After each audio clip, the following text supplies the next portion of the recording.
Salacious details from the Sean Diddy Combs case, like truckloads of sex toys and baby oil, have captured the public's imagination, but I haven't seen a meaningful explanation of the charges in the case, so let me break it down for you today. This is a federal case, but my former colleagues at the FBI did not investigate it.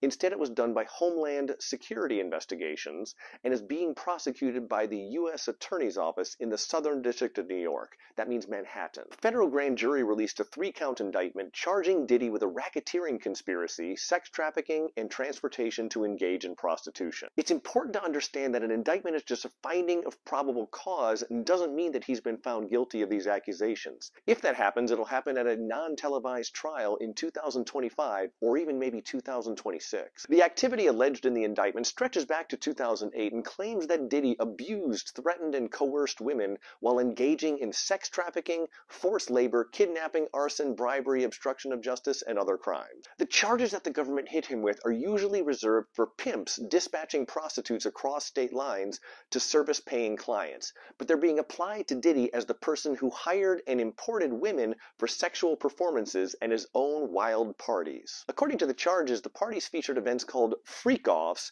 where Diddy would have these women perform lewd sex shows for Diddy and his guests.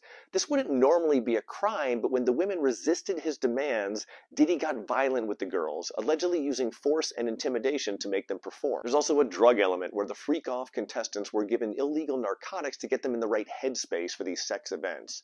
He was also financially supporting some of these women and threatened to cut them off unless they did what he said.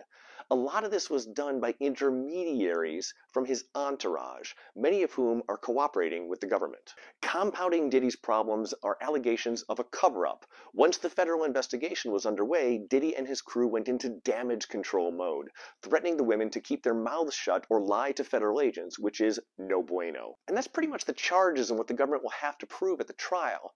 As of now, Diddy is being held in a federal jail in Manhattan awaiting that trial. You see, the allegations of witness intimidation contributed to the judge's decision to hold him awaiting trial, along with the fact that he has enough money to spend the rest of his life kicking it in Bali or somewhere else without an extradition treaty, making him a perceived flight risk. Mark my words, I wouldn't be surprised to find the issue of pretrial detention to be revisited and his attorneys to find some accommodation for supervised release awaiting that trial. So in summary, this case is really about a rich guy using money and force and intimidation to compel women to put on wild sex shows for he and his buddies. That's it. Will he be found guilty? Hell if I know. The prosecutors in the Southern District of New York are the best in the country, but Diddy will no doubt put together a legal dream team to force the government to rise to their burden of proof while poking holes in the government's case and undermining the credibility of the witnesses. So we'll just have to wait and find out what happens. But again, there's not going to be any resolution to this until 2025 or 2026 when the trial actually happens in New York City. And that's the deal. Let me know what you think about this case in the comments and then follow me for daily crime stories. Have a great day